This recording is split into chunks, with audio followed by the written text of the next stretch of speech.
जी तो दोस्तों, कैसे हैं आप सब? उम्मीद है खैरियत से होंगे। तो आज हमारा है lecture number 4 CS201 introduction to programming. तो आज के लेक्चर के जो की पॉइंट्स हैं वो हम देख लेते हैं पहले। लेकिन आगे चलने से पहले मैं आपसे कहूँगा कि आपने अभी तक मेरा चैनल सब्सक्राइब नहीं किया तो काइंडली कर लें। आपको तो जाना कुछ नहीं, मेरा कुछ फ़ायदा हो जाएगा। तो हम आ जाते हैं अपनी समरी पे। समरी से पहले जो ये बुक उन्होंने बार बार रिकमेंड की आपके क्या कह सकते हैं उस पर, हैंड आउट्स पे। तो ये अगर आप इसको एक्सेस कर सकें तो ये ज़रूर पढ़ें, आपके लिए ज़्यादा फ़ायदेमंद होगा। और आपके जो सारे हैंड आउट्स हैं इस पूरे कोर्स के, तो ऑलमोस्ट सारे इसी से बने हुए हैं, ठीक है। तो समरी हम देख लेते हैं बगैर टाइम वेस्ट किए। मैं कोशिश करता हूँ कि हमारा जो लेक्चर है, क्योंकि शॉर्ट लेक्चर सीरीज़ है, तो थोड़े टाइम में हम ज़्यादा से ज़्यादा चीज़ें जो हैं वो समझ सकें। तो इसलिए मैं तेज़ तेज़ बोल रहा होता हूँ ताकि टाइम कम लगे, ठीक है। तो पहले हम इसी चैप्टर के अंदर, इसी वीडियो लेक्चर के अंदर देखेंगे एक सैम्पल प्रोग्राम देखेंगे, ठीक हो गया। फिर हम एक एग्जांपल ऑफ एक्सप्रेशन देखेंगे और फिर हम ऑपरेटर्स का कुछ यूज़ करेंगे। एंड पे कुछ स्टेप्स होंगी तो वो हम देख लेंगे। पहले हम देखते हैं सैम्पल प्रोग्राम। अब जो प्रोग्राम है उसकी एक स्टेटमेंट देगी हमारे पास, प्रॉब्लम स्टेटमेंट। एक्चुअली प्रॉब्लम हमारे पास आती तब भी तो हम प्रोग्राम लिखते हैं ना, तभी तो हम कोड करते हैं। तो फिर हमारे इसमें प्रॉब्लम क्या है? प्रॉब्लम ये है कि हमने कैलकुलेट करनी है एवरेज एज। एवरेज एज किसी भी क्लास के 10 स्टूडेंट्स की, ये हमारी प्रॉब्लम है। और दूसरा इसका हिस्सा ये है कि जो एज इंटर हो ना, उसके लिए हमें यूज़र को कंट्रोल देना है। यानी 10 स्टूडेंट्स की एज जो है वो कोई भी यूज़र इंटर करे, और इंटर करने के बाद जब वो क्लिक करे या इंटर करे तो उसके इंटर प्रेस करे तो उसके बाद उसे उन 10 स्टूडेंट्स की एवरेज एज मिल जाए, ठीक है। यहाँ पे कोई सोल्यूशन के लिए दिया हुआ तो सारा है, लेकिन इस सोल्यूशन पे चलने से पहले जो है सॉरी, मैं पहले हम अपना डेव C++ ओपन कर लेते हैं। एक चीज़ मैं पहले आपको बता दूँ, ये वहाँ चलने से पहले, कि इस पूरे लेक्चर सीरीज़ के अंदर ना, जैसा कि ये कह रहे हैं कि वर्ड्स ऑफ सी एक स्लाइड के अंदर लिखा हुआ है, और पहले भी जो प्रीवियस हमारे 2-3 आई हैं वीडियोज़ आई हैं उनमें भी सी वर्ड बार सी लैंग्वेज का यूज़ किया जा रहा है। एक्चुअली में यहाँ है तो सी लैंग्वेज की ही क्या कह सकते हैं रूट्स यूज़ हो रहा है, लेकिन एक्चुअली में यहाँ हम C++ की कोड कर रहे हैं, तो उसमें आपने कन्फ्यूज़ नहीं होना। तो मैंने डेव C++ ओपन किया हुआ है।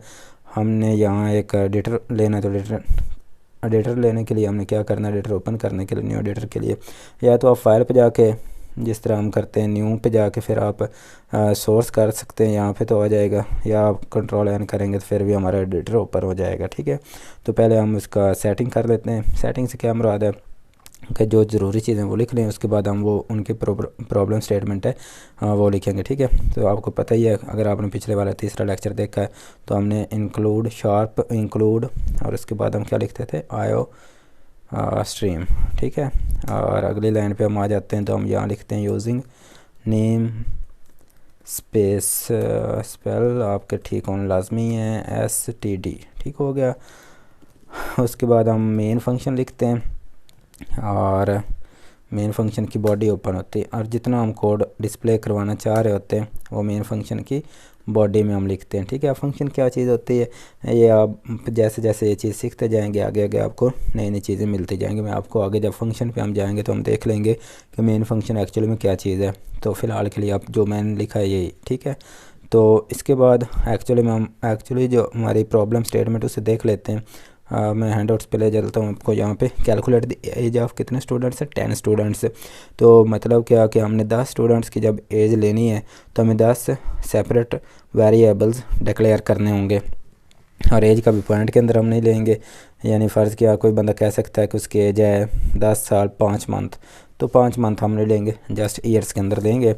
तो एज जो है कभी नेगेटिव नहीं होती, तो इसलिए हम कौन सा वेरिएबल बनाएंगे, कौन से टाइप का लेंगे वेरिएबल, हम इंट टाइप का वेरिएबल बनाएंगे। कितने स्टूडेंट्स का लेना है, स्टूडेंट्स एक्चुअली में हमारे 10 हैं। तो इन्होंने भी यही चीज़ किया कि आप यहाँ पे देखें int age 1 age 2 age 3 age up to 10 तक है, ठीक है। आप ऐसा लिख लें, या आप जो वेरिएबल नेम अपने पास से बना सकते हैं।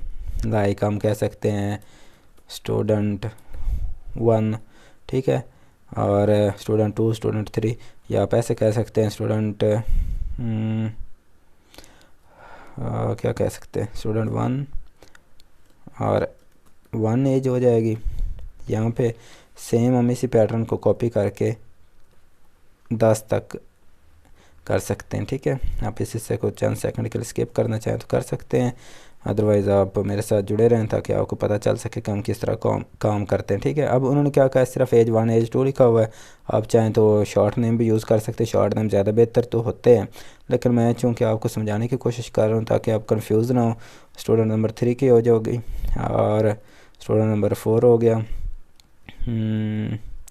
4 के बाद है स्टूडेंट नंबर 5 हो गया, और 5 तक हम गए हैं ना, तो यहाँ पे हम 6 कर लेते हैं। ये रहा हमारा स्टूडेंट नंबर 6 है। और अगर आप पॉज करना चाहें तो मैंने पहले बताया कि आप 1 मिनट के लिए वीडियो स्किप यहाँ से कर लें। पॉज मैंने गलत टर्म यूज़ कर दी, तो स्किप कर सकते हैं। अब यहाँ से आपको सारा काम खुद से ऐसे ही करना पड़ेगा जैसे मैं कर रहा हूँ। ठीक है, मैंने जस्ट उसमें इजाफा ये किया हैंड आउट्स वाले में कि मैंने उसका वेरिएबल का नेम जो है ना वो अपने पास रख लिया। ठीक है, 8 तक हम रहने देते हैं, थोड़ा सा इसे ऐसे कर लेते हैं, ऐसे, ये ज़्यादा ही हो गया ऐसे। यानी हमने 8 स्टूडेंट्स की एज डिक्लेयर किया। अब 10 करना चाहे तो 10 कर सकते हैं। अगर आपको लगता है कि आपने सेम चीज़ करनी है सॉरी, तो हमें क्या चाहिए कि हमने सेम यूज़ अगर करनी है तो आपको सेम 10 वेरिएबल्स वैसे ही बनाने पड़ेंगे। तो ये दोनों मैं एंड वाले कॉपी करता हूँ। 5 है, ये रहा 6, एज नंबर 6 यहाँ, ये 7 और 8 मैंने किए हैं यहाँ से कॉपी, और यहाँ हम कर देते हैं फटाफट से पेस्ट।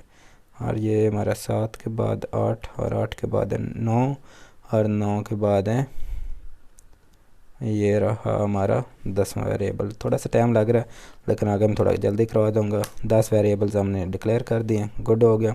हमारी जो वेरिएबल डिक्लेरेशन थी कंप्लीट हो गई। एक दफ़ा हम क्या करते हैं, अपने ये जो है प्रोग्राम लिखा है इसे सेव कर लेते हैं। सेव करना मैंने आपको बताया हुआ है, आप कोई भी नाम रख सकते हैं।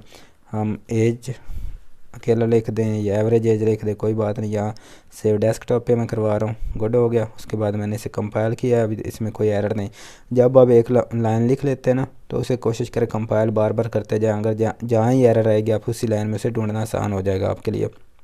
ठीक है, अभी हमने क्या किया है, हमने डिक्लेयर किए हैं 10 वेरिएबल्स, और 10 वेरिएबल्स जब हम ले लेंगे, 10 एज ले लेंगे, तो एवरेज किस तरह मालूम करते हैं आपको पता है। एवरेज कैसे मालूम करते हैं, पहले तो हम नंबर्स को टोटल करते हैं।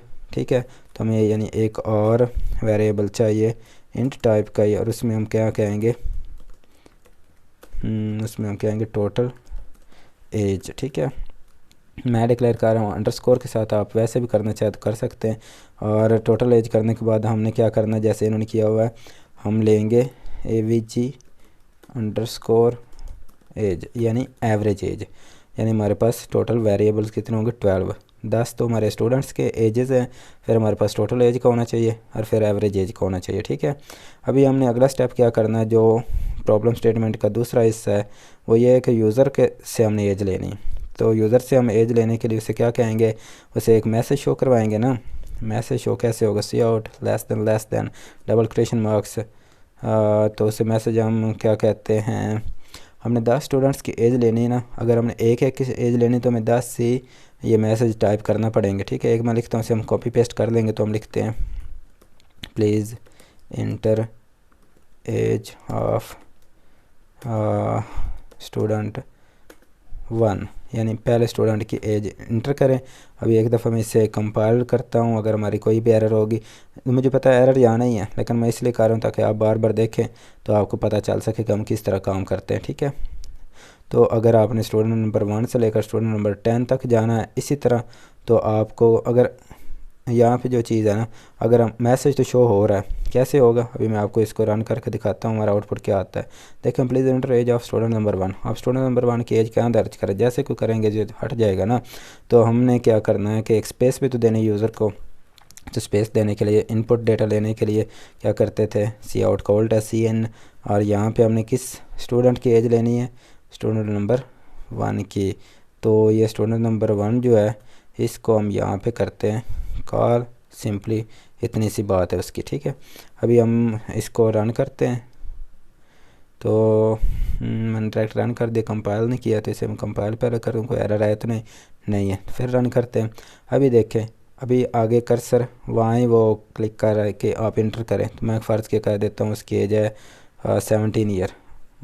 ये आ गया हमारा 17, तो 17 हो गया। अभी इंटर करेंगे तो फिर करेंगे तो जाएगा वापस। ठीक है, अभी हमने कितने स्टूडेंट्स की एज लेनी है, 10 स्टूडेंट। तो मैंने क्या किया कि यहाँ मैंने 10 के 10 सी एजेस के लिए वेरिएबल जो डिक्लेयर किए थे उनकी वैल्यूज़ भी ले ली। एक दफ़े से मैं कंपाइल कर लेता हूँ और फिर रन करते, तो अभी देखेंगे कि स्टूडेंट नंबर 1 की एज फ़र्ज़ की हम कह रहे हैं 12 है, फिर कह रहे हैं 2 की पुट करें, हम 11 कह देते हैं, फिर 3 है, ठीक है, 4 है, फिर आप जितनी जितनी मर्ज़ी इसकी एज पुट करते जाए। हमारे जो 10 के 10 है ना वेरिएबल्स, वो एज स्टोर कर रहे हैं मेमोरी के अंदर। ठीक है, हमने एज ले ली सब स्टूडेंट्स की। तो अगला स्टेप क्या था, अगला स्टेप हम इधर देखते हैं, वापस आते हैं अपने हैंडआउट्स के ऊपर। हैंडआउट्स में आप अगला अगर स्टेप देखें उनका, तो वो इसमें क्या था, हमने उसकी एक्चुअली में हमने एवरेज मालूम करनी थी। ठीक है, तो एवरेज किस तरह होती है, पहले हमें उन सब का टोटल करना पड़ता है ना, तो उसके लिए हमने एक सेपरेट वेरिएबल डिक्लेयर किया हुआ है टोटल एवरेज टोटल एज के लिए। तो हम इस वेरिएबल को यहाँ पे यूज़ करते हैं और लिख दिया टोटल एज। अब टोटल एज के अंदर वैल्यू कौन सी आनी चाहिए, जो हमारे वेरिएबल्स है ना, ये 10 के 10 से, इन सब को हमने क्या करना है, टोटल करना है। इनकी जो भी एज हमने ली है 10 के 10 की, उसको हम टोटल करेंगे और उसको सेव किसके अंदर करेंगे, टोटल एज के अंदर। तो वो वहाँ से मैंने कॉपी कर लिए हैं। जस्ट इनको हमने कर देना है क्या, टोटल। तो ये कॉमा मैं हटाता हूँ और यहाँ पे मैं क्या कर रहा हूँ, सिर्फ प्लस ऑपरेटर यूज़ कर रहा हूँ। यहाँ आप ये भी देख लेंगे ऑपरेटर किस तरह काम करता है। ठीक है, जस्ट जो हमने वेरिएबल्स डिक्लेयर किए हैं उनको आपस में क्या करना है, प्लस कर देना है। और ये वाला काम तब करना है जब आप यूज़र से एज ले लें। ठीक है, उससे पहले अगर आप ये काम करेंगे ना, यानी आपके पास कोई भी एज है ही नहीं लेकिन आप फिर उस प्लस कर रहे हैं, तो उसकी तो डेफिनेटली एरर तो आनी है ना। तो पहले आपने क्या करना है, एज लेनी है, उसके बाद उसे टोटल करना है। तो जो भी प्रोग्राम होता है हमारा कोडिंग का वर्क होता है, वो एक स्टेप वाइज चलता है। ठीक है, तो एक दफ़ा मैं इसे कंपाइल कर लेता, थोड़ी सी वीडियो लेंथ ही तो हो रही है, लेकिन क्योंकि एक्सप्लेनेशन इसमें लाजमी है तो आपके लिए समझना लाजमी है, तो इसे मैं रन करता हूँ। अभी हम क्या करते हैं, इसे मैं एज देने वाला हम स्टेप कंप्लीट कर दे, उसके बाद कर लेते हैं ताकि टाइम थोड़ा सा बच जाए। उसके बाद हमने क्या मालूम करना है, एवरेज एज। या एवरेज एज वाला वेरिएबल हम यूज़ करेंगे। एवरेज एज कैसे मालूम होगी, जो टोटल एज हमारी आई है, यानी हमने जो ये वाला वेरिएबल यूज़ किया हुआ है, इससे मैं यहाँ से ले लेता हूँ। वेरिएबल्स आपको पता है कि सेम हमें यूज़ करना पड़ता है। टोटल एज कैसे आएगी, जब इसके हम डिवाइड करेंगे किस पे, 10 पे, क्योंकि टोटल 10 स्टूडेंट्स थे ना। तो अभी एंड पे हम क्या करेंगे, यानी टोटल एज भी हमारी आ जाएगी, लेकिन हमें नज़र नहीं आएगी। नज़र आने के लिए हमने क्या करना है, सी आउट यूज़ करेंगे, लेस देन, और टोटल एज को हम कॉल कर लेंगे, सॉरी एवरेज एज को हम कॉल कर लेंगे, तो हमें यहाँ पे नज़र आ जाएगी। ठीक है, अभी एक दफ़ा इसे हम कंपाइल कर ले, तो अगर कोई एरर है तो हमें नज़र आ जाए ताकि हम उसे सॉल्व कर लो, कोई एरर नहीं। गुड हो गया, हम प्रोग्राम को रन करते हैं। हम 10 के 10 एजेस यहाँ पुट करते हैं, कोई भी आप अपनी मर्ज़ी से कर सकते हैं। ठीक है, तो कोई बात नहीं, इसमें मैं जल्दी से ऐसे ही रैंडमली नंबर्स पुट कर रहा हूँ ताकि हमें अपने सॉफ्टवेयर का पता चल सके। ठीक है, ये 10वीं एज मैंने की, तो देखें यहाँ पे please enter student of 10 age, मैंने 11 की, तो एंड पे 18 लिखा नज़र आ रहा है आप यहाँ पे। तो यही एक्चुअली में हमारी एवरेज एज है। ठीक है, अब हो सकता है ये मतलब पॉइंट के अंदर इसका कुछ किया हो, लेकिन चूँकि हमने वेरिएबल इंट टाइप का लिया हुआ था, इसलिए जो इसकी एवरेज एज है वो हमें जस्ट उसका जो पहला होल नंबर है पॉइंट से पहले वाले वो नज़र आ रहे हैं। अगर आप साथ को मैसेज वहाँ शो करवाना चाह रहे हैं तो आपको यहाँ लिखना पड़ेगा एवरेज, या आप शॉर्ट में जिस तरह हम पहले लिख रहे हैं average age of students is. ठीक है, लेकिन इसे फिर आप सेपरेट कर दें, आई थिंक काम चल जाएगा। यहाँ से पहले कर लेते हैं कंपाइल, अगर एरर कोई है तो पता चल जाए, कोई एरर नहीं है तो गुड हो गया। अभी एक दफ़ा फिर से हम इस प्रोग्राम को करते हैं रन करने के बाद रैंडमली हम यहाँ 10 एजेस दे देते हैं, कोई सी भी 10 एजेस बन दी, और अब साथ मैसेज भी शो हो रहा है कि एवरेज एज जो है अभी 24 है। तो ग्रेट हो गया। अभी ये तो था हमारा पहले वाला जो हिस्सा था आज के लेक्चर का। अभी मैं आ जाता हूँ स्लाइड पे, इधर आ जाता हूँ। तो पहले वाला हिस्सा हमारा क्या था, तो सैम्पल हमारा प्रोग्राम था वो हमने हल कर लिया। आपको मैंने समझाया भी जितना हो सका, अपनी कोशिश की आपको समझाने की। तो अभी ये सारा आपको पढ़ने की ज़रूरत नहीं रहेगी अगर आपने मेरे जो अभी तक मैंने समझाया है उसको अच्छी तरह से रीड आउट कर लिया होगा। ये सारी चीज़ें जो अभी आपके सामने मैं स्क्रॉल कर रहा हूँ ये मैं आपको एक्सप्लेन कर चुका हूँ। फिर हमारे पास है एग्जांपल ऑफ एक्सप्रेशंस। एक्सप्रेशंस क्या चीज़ें होती हैं मैं आपको यहाँ से स्लाइड पे ले चलता हूँ। मैं ज़्यादा टाइम नहीं लूँगा, आपको यहाँ से जल्दी जल्दी मैं चीज़ें कुछ एक्सप्लेन कर देता हूँ ताकि हमारी स्लाइड एक्चुअली में किधर है ये हमने देख ली है। इसके बाद हमारी स्लाइड रही है। अभी यहाँ से मैं आपको ये समझाने की कोशिश ये कर रहा हूँ कि जैसे अलजेब्रा के अंदर एक्सप्रेशन लिखी होती है ना, जिस तरह ये है ax² है प्लस bx है प्लस c है, तो हम इस तरह अगर यही चीज़ हमें कोडिंग में करनी तो हम ऐसे नहीं कर सकते हैं। ठीक है, हम हमारे पास कोई ऑप्शन नहीं होता कि हम सी लैंग्वेज के अंदर डायरेक्ट इसी तरह एक्सप्रेशन लिख सकें। तो हमें इसको क्या करते हैं, तोड़ते हैं, ऑपरेटर्स का यूज़ करते हैं। एक्चुअली में आप इस एक्सप्रेशन को ज़रा देखें, ये a है मल्टीप्लाई हो रहा है x की पावर 2 के साथ। ठीक है, मतलब x यहाँ कितनी बार है, 2 दफ़ा है। तो यहाँ नीचे आप देखें जो कोडिंग में हम करेंगे, हम a सेपरेट कर देंगे, फिर ऑपरेटर मल्टीप्लाई का यूज़ करेंगे, फिर x एक दफ़ा आएगा, फिर x दूसरी दफ़ा आएगा। यानी हमने उसकी अगर पावर 2 थी ना तो उसको 2 बार हमने यूज़ किया है सेपरेट। अगर 3 होती तो हमें 3 बार मल्टीप्लाई करना पड़ता। सेम यही है, बात ही इधर है। तो यही हमारे जिस तरह ये क्वाड्रेटिक इक्वेशन की एग्जांपल दी हुई है, तो यहाँ आप एक और चीज़ देख रहे हैं। ये अभी ये एक्चुअली में फार्मूला क्या था, ए बी और उसका जो है मॉडुलस है सी और प्लस है डी। तो इस तरह अगर कोडिंग के अंदर हमारी कोई इक्वेशंस वगैरह आ जाती है, कोई एक्सप्रेशन आ जाती है, तो उसको हमने तोड़ कर ऑपरेटर यूज़ करके उसको सॉल्व करना होता है।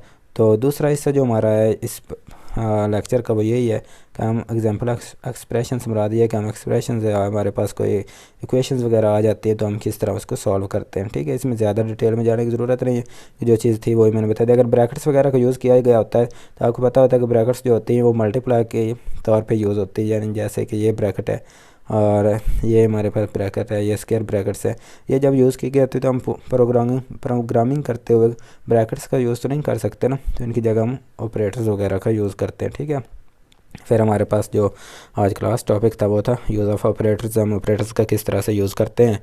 तो ऑपरेटर्स का यूज़ तो मैंने आपको यहाँ ही करके दिखा दिया। जैसे यहाँ पे हमने प्लस ऑपरेटर भी यूज़ किया है, यहाँ पे हमने कौन सा ऑपरेटर यूज़ किया, मॉडुलस ऑपरेटर यूज़ किया।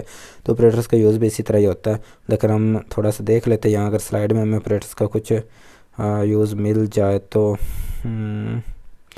अच्छा, एक चीज़ मैं और आपको यहाँ बता देता हूँ। अगर आपने न्यू लाइन पर जाना होता है तो उसके लिए आपको एक सेपरेट कोड का हिस्सा है वो आपको यूज़ करना पड़ता है, स्पेशल करैक्टर है, जैसे /n है। ठीक है, /n अगर आप एक लाइन छोड़ के अगली लाइन पे जाना चाह रहे हैं तो आपको /n यूज़ करना पड़ेगा। तो मैं आपको यहाँ कोडिंग के अंदर तो नहीं अभी वो करके दिखाऊंगा क्योंकि अभी टाइम उतना नहीं हमारे पास रहा। मैं जस्ट स्टैंड आउट्स पे आपको ले चलता हूँ और देख लेते हैं ऑपरेटर्स कौन से इन्होंने यूज़ किए हैं जो मैं नहीं करवा पाया। तो यहाँ पे इन्होंने एक एनालाइज दिया है कि हम किस तरह से ऑपरेटर्स का यूज़ करते हैं। मैं ये सारी रीडिंग नहीं करवाने वाला, ये टाइम वेस्ट ही होगा।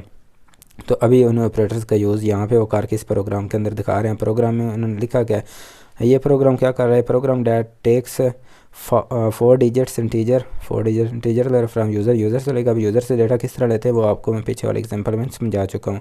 और शो क्या कर रहा है, digits on this screen separately, और उन डिजिट्स को वो सेपरेट शो करवा रहा है। ये 4 डिजिट नंबर है, अब उसका जो डिस्प्ले है वो हो रहा है इस तरह से। ठीक है, तो आई थिंक जब आपके सामने अब कोई भी सी लैंग्वेज का C++ का कोड आएगा तो आपने अगर मेरे पहले वाली वीडियो देखें तो आप उसको फ़ौरन से समझ जाएंगे इसका मतलब क्या है।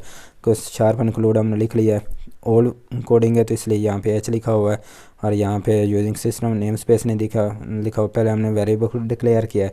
डिक्लेरेशन ये होती है कि जब हम मेमोरी के अंदर जब स्पेस बना रहे होते हैं डिक्लेरेशन कहते हैं। जब उसको हम वैल्यू देते हैं तो उसे कहते हैं इनिशियलाइज़ करना। ठीक हो गया, हमने डिक्लेयर किए दो वेरिएबल्स इंट टाइप के, एक नंबर है दूसरा डिजिट है। अब यूज़र से हम यहाँ पे डिजिट ले रहे हैं ये वाले। अभी ये आप खुद से करेंगे तो आपको ज़्यादा समझ आएगी, हमें ज़्यादा करवाने रहा क्योंकि ऑलमोस्ट 20 मिनट की वीडियो होगी। आपने एक दफ़ा अच्छी तरह ये वीडियो को पॉज करके चाहे पीछे वाले एग्जांपल समझ ले, या आप खुद प्रैक्टिस कर लेंगे तो इस एग्जांपल की समझ आ जाएगी। यहाँ जस्ट क्या है कि ऑपरेटर्स डिफरेंट यूज़ किए गए हैं।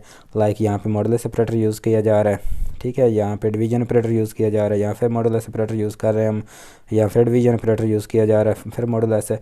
ये इस तरह से ये ऑपरेटर्स का काम किया जा रहा है और इसमें कोई भी इतना वो ख़ास काम बात नहीं हो रही, ठीक है। अभी प्रॉब्लम स्टेटमेंट क्या है? प्रॉब्लम स्टेटमेंट है मतलब आपने जो खुद से करनी वो ये है कि आपने एक प्रोग्राम लिखना, write program that takes radius of circle, radius ले सर्कल का यूज़र से और उसका डायमीटर जो है वो कैलकुलेट कर दे। तो इसमें साथ सोल्यूशन भी दिया गया। तो अभी आई थिंक आपको इसका पता है कि हमने किस तरह करना है, ठीक है। आपने शार्प इंक्लूड आया, स्ट्रीम सिस्टम नेम स्पेस तो कर ही लेना। अभी मेन के अंदर कोड क्या होगा, उसमें आपने वेरिएबल, अभी रेडियस जो होता है वो पॉइंट के अंदर भी हो सकता है, ठीक है। तो इसलिए फ्लॉट टाइप जो है वो डिक्लेयर किया गया, रेडियस डायमीटर हमने मालूम करना है और जो चीज़ें हमें रिक्वायर हैं उसका आपने क्या करना है, पहले डिक्लेयर कर लेना है, ठीक हो गया। उसके बाद आपने यूज़र से को मैसेज शो कराना है कि वो सर्कल का जो रेडियस है वो इंटर करे। तो फिर उसे स्पेस देनी सी एन के थ्रू, तो उसको इंटर करेगा। एक्चुअली में यहाँ पे जो चीज़ समझाने वाली है ना, या जो चीज़ समझने वाली है वो ये है कि आपको रेडियस का फार्मूला भी तो आना चाहिए ना। अब उसका फार्मूला क्या है, ये लिखा हुआ है उसका फार्मूला। और इसे अगर हम मैथमेटिकली लैंग्वेज में पढ़ें तो इस तरह 2πr है, ठीक है। तो 2πr को आप किस तरह से यूज़ करते हैं, आप साथ साथ तो नहीं लिख सकते। अब 2 को सेपरेट करेंगे, पाया की वैल्यू पुट करेंगे। अब कोडिंग को नहीं पता कि, प्रोग्रामिंग को नहीं पता कि पाया की वैल्यू को आपको पता है 3.14 है, ठीक हो गया। फिर आर की वैल्यू सेपरेट कर देंगे रेडियस, ठीक है। इस तरह से आपको इस फार्मूले को यूज़ करना पड़ेगा। यही चीज़ वो पहले जो ऊपर एग्जांपल थी ना, एग्जांपल ऑफ एक्सप्रेशन, उसके अंदर एक्सप्लेन कर रहे थे। तो फिर आपने क्या करना है कि उसको डिस्प्ले कर लेना है। तो मुश्किल नहीं चीज़ है, मैंने जस्ट